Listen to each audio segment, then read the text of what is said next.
সকলকে স্বাগতম জানাচ্ছি মুক্তাগাছার ইতিহাস মিডিয়া ইউটিউব চ্যানেলে। মুক্তাগাছার ইতিহাস মিডিয়া ইউটিউব চ্যানেলে আজকের আয়োজনে থাকছে বাংলাদেশ আওয়ামী লীগের প্রতিষ্ঠাতা সাধারণ সম্পাদক শামসুল হকের জীবনী সম্পর্কে। তাহলে চলুন শুরু করি ভিডিওটা। একজন বাঙালি রাজনীতিবিদ, যার রাজনৈতিক জীবন শুরু হয়েছিল বিভাগপূর্ব ভারতবর্ষে এবং যিনি পরবর্তীতে বাংলাদেশের অন্যতম রাজনৈতিক দল আওয়ামী লীগের প্রতিষ্ঠাতায় গুরুত্বপূর্ণ ভূমিকা রেখেছিল। তিনি ছিলেন আওয়ামী লীগের পূর্বসূরি, আওয়ামী মুসলিম লীগের সাধারণ সম্পাদক। তিনি পাকিস্তান গণপরিষদের সংসদীয় কমিটির সদস্য ছিলেন। 1950 সালের বাংলা ভাষা আন্দোলনের সময় বাংলার ভাষার পক্ষে সংগ্রাম করেছেন। তিনি আওয়ামী লীগের প্রথম এবং তৃতীয় মেয়াদে সাধারণ সম্পাদক ছিলেন। জন্ম টাঙ্গাইল জেলার দেলদুয়া উপজেলায় এক নির্বোধ গ্রাম মাইটানে 1918 খ্রিস্টাব্দে ফেব্রুয়ারির 1 তারিখ শামসুল হক তার মামাবাড়িতে জন্মগ্রহণ করেন। তার পৈতৃক বাড়ি একই উপজেলার ঢেউরিয়া গ্রামে। 1943 খ্রিস্টাব্দের শেষ দিকে বঙ্গীয় প্রাদেশিক মুসলিম লীগের কাউন্সিল অধিবেশনে আবুল হাশিম সাধারণ সম্পাদক নির্বাচিত হন। আবুল হাশিমের সাংগঠনিক শক্তির বলে 1944 খ্রিস্টাব্দের আগস্টের মধ্যে পূর্ববঙ্গে মুসলিম লীগের সভা সংখ্যা দাঁড়ায় 10 লক্ষ। 1944 খ্রিস্টাব্দে আবুল হাশিম ঢাকায় চলে আসেন এবং 150 নং মোগলটুলিতে 9 এপ্রিল মুসলিম কর্মী শিবির স্থাপন করে। এই কর্মী শিবিরের নেতৃত্বে ছিলেন শামসুল হক। এই কর্মী শিবির হতেই পরবর্তীতে ছাত্রলীগ ও আওয়ামী মুসলিম লীগ, পরে আওয়ামী লীগ জন্ম লাভ করে। শামসুল হকের নেতৃত্বে এই কর্মী শিবির 1945 থেকে 1946 খ্রিস্টাব্দে পূর্ব বাংলার মুসলিম লীগকে জনসাধারণের গঠনে পরিণত করে। মুসলিম লীগ 1945 খ্রিস্টাব্দের নভেম্বর মাসে কেন্দ্রীয় আইন পরিষদের নির্বাচনে পূর্ববঙ্গের মুসলিম লীগ মনোনীত প্রার্থীরা প্রায় সকলেই জয়লাভ করে। 1946 খ্রিস্টাব্দের প্রাদেশিক আইনসভায় নির্বাচনে মুসলিম লীগ শতকরা 97 আসনে জয়লাভ করে।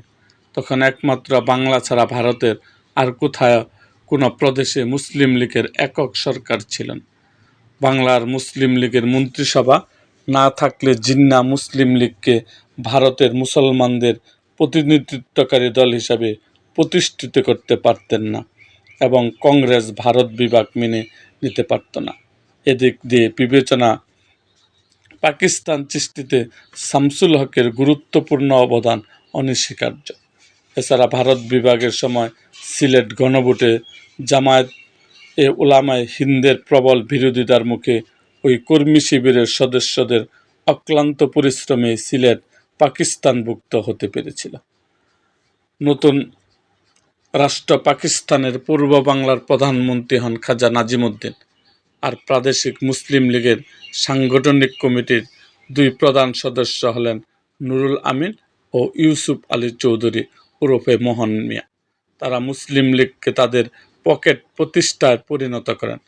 এর প্রতিবিধানের জন্য 1948 সালে জানুয়ারি মাসে 150 নং মুগলটুলির অফিসে শামসুল হক, কামরুদ্দিন আহমেদ, শেখ মুজিবুর রহমান ও খন্দকার মুস্তাক আহমেদ এক কর্মী সম্মেলন আহ্বান করেন।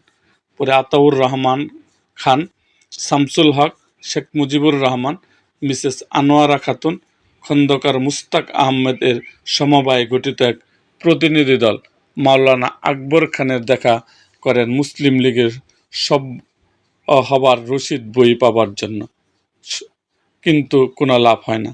আতাউর রহমান খান ও আনোয়ারা খাতুন একই উদ্দেশ্যে করাচি গিয়ে মুসলিম লীগ সংগঠক চৌধুরী খালিকুজ্জামানের সাথেও দেখা করেন, কিন্তু কোনো লাভ হয় না।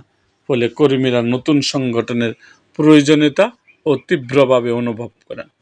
1949 সালের 30 জুন হতে 24শে জুন ঢাকা রোজ গার্ডেনে মাওলানা ভাসানীর সভাপতিত্বে মুসলিম লীগ কর্মী সম্মেলনে পূর্ব পাকিস্তান মুসলিম লীগের বিরোধী রাজনৈতিক দল পূর্ব পাকিস্তান আওয়ামী মুসলিম লীগ গঠিত হয়। মাওলানা ভাসানী ছিলেন এই দলের সভাপতি, শামসুল হক সাধারণ সম্পাদক, শেখ মুজিবুর রহমান ও খন্দকার মুস্তাক আহমেদ যুগ্ম সম্পাদক নির্বাচিত হন।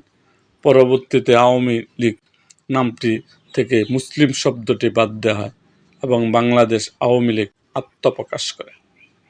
1949 সালে মার্চ মাসে টাঙ্গাইলের দক্ষিণ মুসলিম কেন্দ্র থেকে মাওলানা ভাসানীর সদস্যপদ বাতিল ঘোষণা এবং উপনির্বাচনের ব্যবস্থা করা হয়।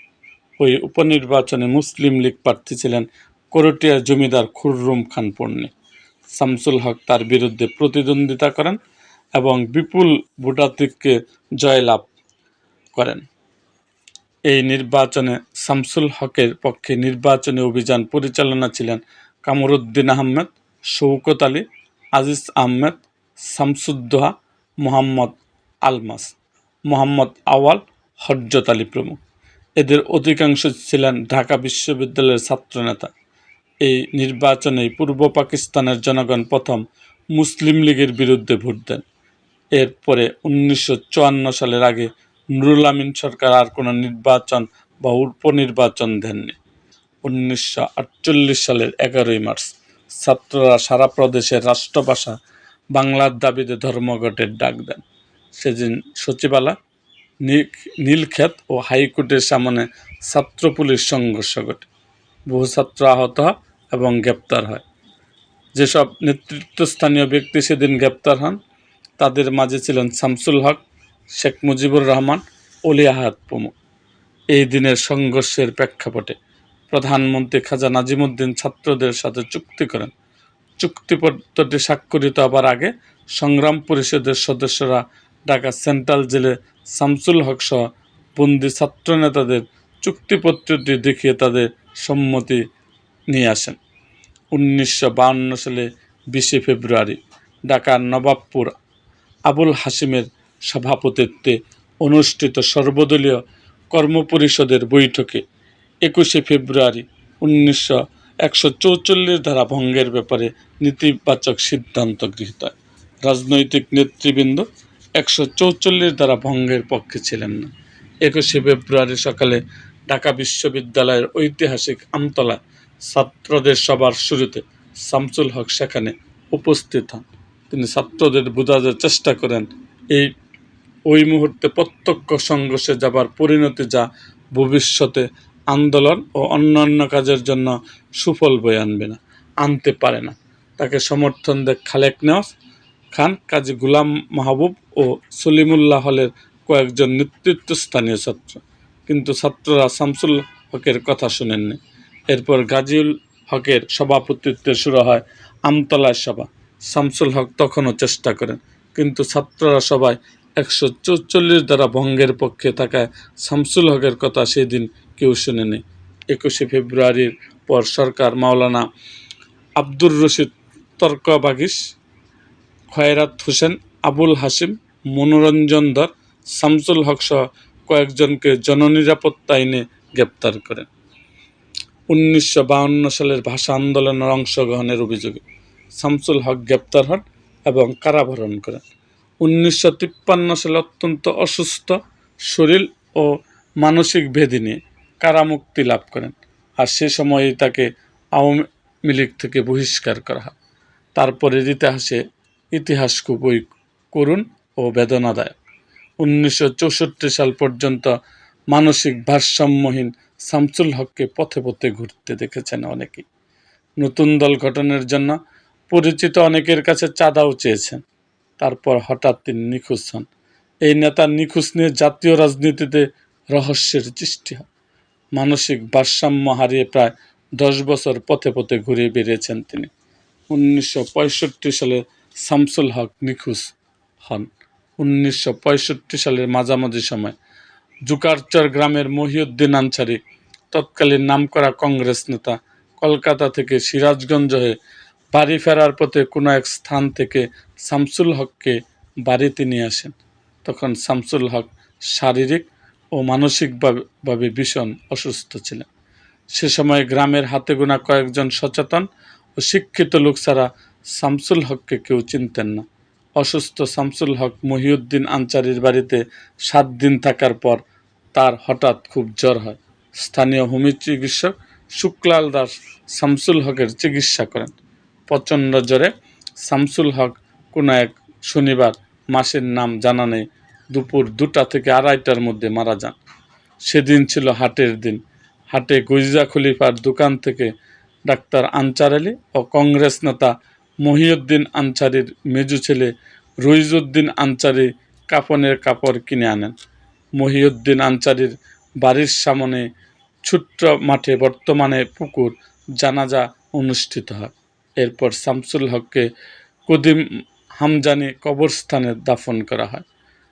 কদিম হামজানি গ্রামের মৃত বাহাদুল্লাহ তালুকদারের ছেলে ডাক্তার আনসার আলী তালুকদার 2007 সালে টাঙ্গাইল শহরে ব্যাপারীপাড়ায় তার মেয়ের বাড়িতে বেড়াতে যান। সেখানে রঙিন একটি ক্যালেন্ডারে শামসুল হকের ছবি দেখতে পান তিনি।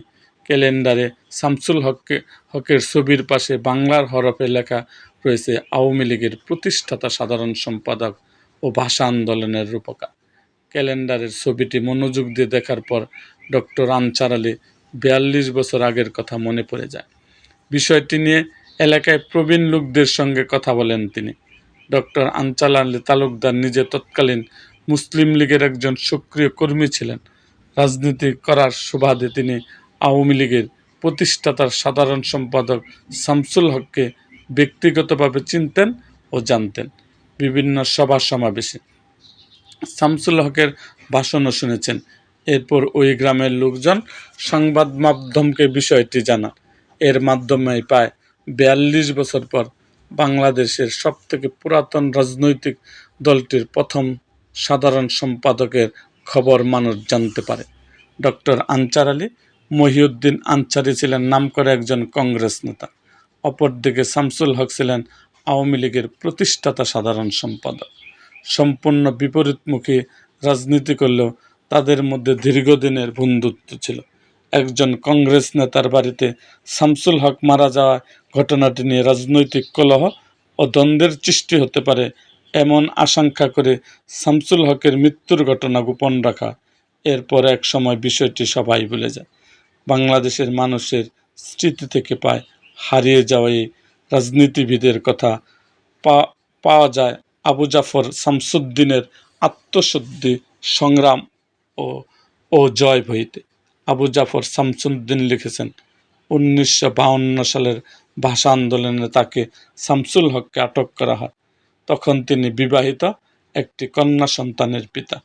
স্ত্রী নরসিংদীর সেকান্দর মাস্টার সাহেবের কন্যা আফিয়া খাতুন MA কলেজের লেকচারার। জেলখানায় শামসুল হকের মস্তিষ্ক বিকৃতি ঘটে। নিজ পরিবারের প্রতি তার মনে সন্দেহ দানা বাঁধে। আফিয়া খাতুন তাকে ত্যাগ করেন। আফিয়া এখন পাকিস্তানের মিসেস আফিয়া ছিলেন। শামসুল হক সম্পূর্ণ বিকৃতি মস্তিষ্ক অবস্থায় জেলখানা থেকে বেরিয়ে আসেন। আওয়ামী মুসলিম লীগের প্রতিষ্ঠাতা সম্পাদক শামসুল হকের চিকিৎসায় আওয়ামী মুসলিম লীগ কোনো উদ্যোগ নিয়েছিল বলে মনে পড়ে না। শামসুল হক ঢাকায় রাস্তায় রাস্তায় ঘুরে বেড়াতেন। কখনো বন্ধু বান্ধবদের বাড়িতে উপস্থিত হয়ে টাকা ধার চাইতেন। কেউ সমাধান করলে আহার করতেন। টাঙ্গাইলের ওয়াটারলু বিজয়ী শামসুল হকের মৃত্যু কোথায়, কী অবস্থায় হলো তার কোনো বিবরণ সংবাদপত্রে প্রকাশিত হতে দেখিনি। শোকসভা করেনি কোনো রাজনৈতিক দল বা অন্যরা। অথচ এই শামসুল হক একদিন ছিলেন বাংলার তরুণ মুসলিম ছাত্র সমাজের প্রিয় নেতা। 1952 সালেও ভাষা সংগ্রামী এবং আওয়ামী মুসলিম লীগ, পরে আওয়ামী লীগের প্রতিষ্ঠাতা সাধারণ সম্পাদক। এরকম আরও ভিডিও পেতে এবং রাজনৈতিক অঙ্গনের নানা ঘটনা ও ইতিহাস জানতে আমাদের মুক্তাগাছার ইতিহাস মিডিয়া ইউটিউব চ্যানেলটিকে সাবস্ক্রাইব করুন এবং পাশে থাকা বেল আইকনটি বাজিয়ে দিন।